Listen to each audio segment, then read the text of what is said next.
Здесь на Европе Плюс, и как я обещала, в нашей компании буду не только я, Кир Максимова, но и еще один человек, который тоже будет с утра пораньше в четверг рассказывать нам интересные истории, отвечать на вопросы. И это генеральный директор компании Мегаком Джумангулов Акылбек Джукшенович. Доброе утро вам! Доброе утро! Ой, что-то вас прям совсем плохо слышно. А можно Доброе утро. Вот, теперь слышно, ваш бархатный голос наконец-то услышала. Рассказывайте, каково вам вставать рано утром? Для меня это нормально, привычно. Да, во сколько вы примерно встаете? Примерно в 7 утра. Можно поближе к микрофону? Примерно в 7 утра. Примерно в 7 утра? Да. И чем вы занимаетесь? Зарядку делаете? Точно зарядку не делаю. Да?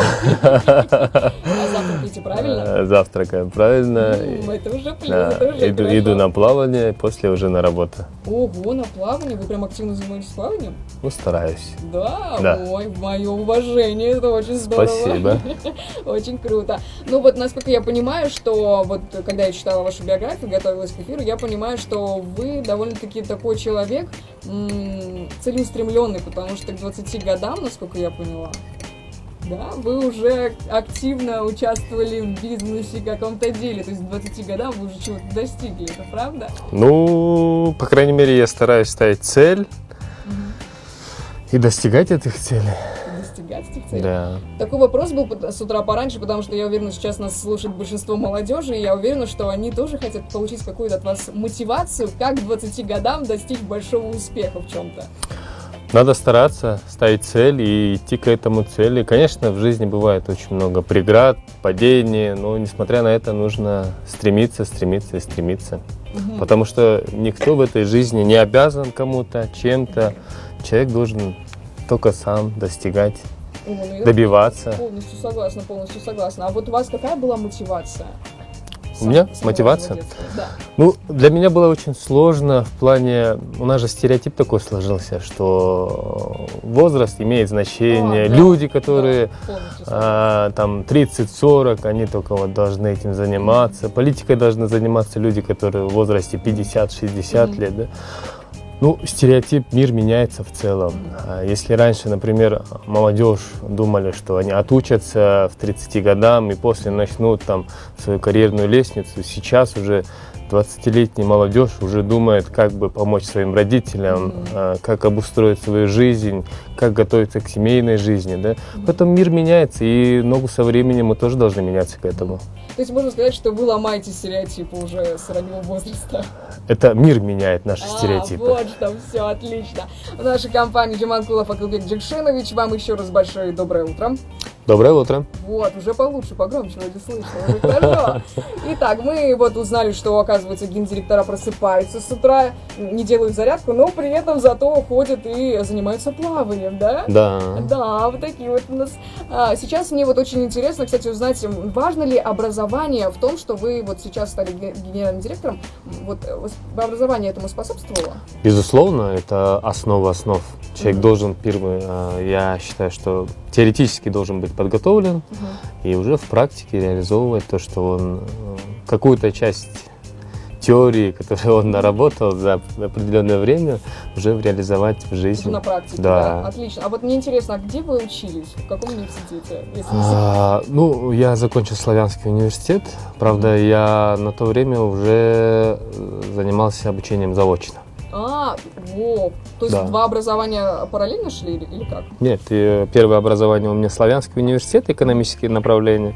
После уже, когда я устроился на работу, полноценно начал работать, я учился в дипломатической академии. Да. Коллега, я могу даже так. Тоже коллега, да? Да, тоже коллега. Отлично. А вот мне теперь еще один такой интересный вопрос возник. В возрасте 20 лет, насколько я знаю, вы были назначены на должность исполнительного директора компании Тарсу, после чего занимали руководящую должность в кыргызской агропродовольственной корпорации. Ну, смотрите, Тарсу — это такая небольшая компания была на то время. Она занималась больше предоставлением аренды помещений, больше такая сдача объектов коммерческой недвижимости. А агропродовольственная корпорация — это в то время было направление государственное при Министерстве сельского хозяйства. Там я получал навыки, как работать с государством, какие плюсы, какие минусы. То есть вы практически на практике много чему научились? Ну, надеюсь, мне надо еще много-много учиться к этому. Ну, кстати, вот я этот вопрос задала, у меня сразу вытекает следующий. То есть вы занимались вот этими делами, скажем так, при этом вы еще и, у вас имеется, точнее, опыт работы в международном аэропорту Манас. Да, в аэропорту Что вы там Манас. делали? Что? В аэропорту Манас, ну, так судьба сложилась, что я устроился помощником на то время председателя правления, президента. Там где-то проработал год, после уже стал членом правления аэропорта Манас. Больше 2 лет мы посвятили себя авиации. Очень интересное направление, и я думаю, очень интересное будущее этого направления в целом. Очень интересно. То есть вы такая многогранная личность на самом деле, потому что и там побывали, и там еще, и вот тут побывали. Но я думаю, нельзя останавливаться. Да, и это правильно на самом Нельзя деле. останавливаться. Вот мы приходим к тому, что все-таки вот у вас сложилось такое, что вы направились больше в экономику, получается? Больше экономическое направление, бизнес, ну, государственные какие-то управления в целом. А после работы в аэропорту Манас не было желания стать пилотом куда-нибудь улететь? Ну, пилотом точно нет, но как-то развиваться, работать именно в авиации, в сфере авиации, я бы хотел, да, потому что есть слово, что человек, который начал работать в авиации, он никогда не уйдет с авиации. Рано или поздно он вернется в авиацию. Все равно тянет туда, да. Потому что практика показывает, что многие сотрудники, которые начинали с авиации, в итоге через 10 лет, через 15 лет они как-то возвращаются и что-то связанное с авиацией они делают. Это у нас так про радио говорят тоже. Если один раз зайдешь в эфир, все, больше не вытянешь. Ну, ответь, что-то общее. Да, что-то общее есть. Вот мне, кстати, интересно, почему вот вы, успешный как предприниматель, да, в 2015 году все-таки решили пойти немножко так в политику, если вы так любили все-таки экономические дела? Вы знаете, после аэропорта Манас я начал работать с иностранными инвесторами. Мы реализовывали здесь, в Кыргызстане, несколько больших проектов с китайскими инвесторами, с турецкими инвесторами. Я столкнулся с такой большой проблемой, что политика мешает в этом направлении, очень много бюрократии, начиная от разрешительных документов, политическими играми. И в итоге государство недополучило, и население недополучило эти проекты, которые планировалось. И столько труда и времени было затрачено на то, чтобы эти инвесторы пришли. В итоге, конечно, какой-то процент проектов реализовали мы здесь, в Бишкеке, в Кыргызстане. Огромная большая часть инвесторов, тех же инвесторов, которые здесь вложились, они ушли в соседние государства, в Таджикистан, в Узбекистан. И само население мотивировало меня тем, что надо как-то стереотипы менять, что-то делать в плане, по крайней мере, чтобы инвесторам не мешали на уровне государства, на уровне чиновников, вот эти бюрократические препоны, то, что было. Только вот это было связано. Слушайте, отлично. То есть вы стараетесь все делать для населения, вот прям полностью извне пытались все для населения. Я не хочу там громко говорить для населения, но на то время, конечно, для огромного труда мне стоило убедить этих инвесторов. Почти больше года длился процесс переговоров. Но в итоге эта компания, вот я хочу просто сейчас сказать насчет строительства цементного завода, это было в Кеминском районе. Общий проект там больше 100 миллионов долларов, 120 миллионов долларов. И вот наше государство выделило землю, инвесторы начали вкладывать, больше 10 миллионов долларов уже вложили. И как-то наше государство умудряется и говорит, нет, нельзя, вот прикиньте, оказывается, нельзя строить. И вот инвесторы взяли и ушли в Таджикистан. Вот что, отлично. Понятно, теперь все с инвесторами, все с нами. Вот. И в нашей компании уже также до сих пор генеральный директор компании Мегаком Джуманкулов Акылбек Гюльшенович. Еще раз доброе утро. Доброе утро. И мы продолжаем разговаривать о самом, получается, нашем госте, и также рассказываем вам о компании Мегаком. И вот мы узнали многое сейчас о том, чем сейчас занимается, чем вообще занимаются гендиректора. Вот теперь мне интересно, какими качествами, на ваш взгляд, должен обладать грамотный управленец? Я думаю, самое главное взвешенно и своевременно принимать решения, находить общий язык со своим коллективом. Это самое главное, потому что один руководитель что-то сделать, изменить какой-то там смысл работы и достичь каких-то целей, это невозможно. Цели можно достичь только благодаря своей команде, сплоченности и взаимодоверии. А как вы укрепляете союз внутри компании? Мне просто интересно. Как вы их соединяете, дружите всех? Вот видите, у нас коллектив очень большой, почти 1500 человек. Ну, то есть каждому конфетку не раздашь, да?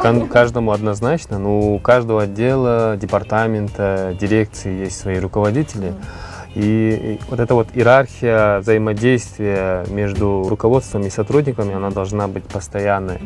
И она не должна быть привязана только к работе, а она должна быть и в нерабочие моменты как-то учитываться. Поэтому это очень большую роль играет. Личностные отношения, уважение, взаимопонимание. Если не будет доверия, не будет итогов работы. Да, я согласна, полностью с вами согласна. И вот давайте мы вернемся к сегодняшним реалиям. И на данный момент вы являетесь руководителем крупнейшего государственного оператора мобильной связи, все мы это прекрасно знаем. И наверняка все-таки вот пандемия COVID-19, немножко ее коснемся, повлияла на работу компании или вообще никак не повлияла? После пандемии, после карантина, мир и вообще то, что было классически для нас последние годы, она сильно поменяется. И мы должны к этому адаптироваться, меняться. Почему? Потому что ценности, мир не будет таким, как был раньше. Мы должны воспринимать, каким он будет в будущем. И уже готовиться к тому, что будут определенные трудности, будут изменения в жизни у каждого человека, начиная от работы, заканчивая там духовными, культурными ценностями. Поэтому и в нашей компании пандемия вносит свои корректировки почти уже больше 4 месяцев. А многие наши сотрудники находятся на удаленной работе, но при этом мы не должны забывать, что сотовые компании несут полноценную ответственность и обеспечивают не только связи, интернетом, но и социальную часть ответственности, которая у нас есть. Мы придерживаемся к этой идеологии, поэтому стараемся максимально помогать нашему населению, чем мы сможем. Ну, мы сейчас будем готовиться и уже готовимся к тому, что в ближайший год мы будем работать в новом направлении, с новыми изменениями, корректировками, с учетом всех рисков того, что пока мы не победим пандемию, что-то будет меняться. Ой, хорошо. Итак, вот мы уже все практически выяснили, Акылбек Джикшенович. Для начала мы скажем всем доброе утро, кто присоединился. Доброе утро! Доброе утро. И вот мне уже, на самом деле, да, мы скорее всего, все уже выяснили, все уже узнали. И мне теперь самый важный вопрос, точнее, нужно вам задать, и узнать от вас ответ. Какие пожелания нашим радиослушателям вы готовы сейчас вот рассказать? Во-первых, я хочу поблагодарить всех наших клиентов Мегаком за поддержку наших проектов, инициатив, положительные отзывы и динамику роста нашей абонентской базы. В целом, хочу пожелать, чтобы все те трудности, которые сейчас происходят, чтобы поскорее все это прошло. И наша жизнь пришла к тому руслу, когда было до пандемии. Хочу пожелать добра, мира в целом, чтобы мы ценили друг друга, ценили наших родных, близких и всегда оставались на хорошей волне. Как здорово! Вот такие замечательные пожелания мы только что услышали от генерального директора компании Мегаком Джуманкулова Акылбека Джикшеновича. Спасибо большое, что пришли. Огромное спасибо большое. Всегда, пожалуйста, приходите к нам еще. Мы продолжаем двигаться дальше. Уже у нас ближе к финалу часа встреча Эда Ширана, Джастина Бибера и сингл под названием I Don't Care.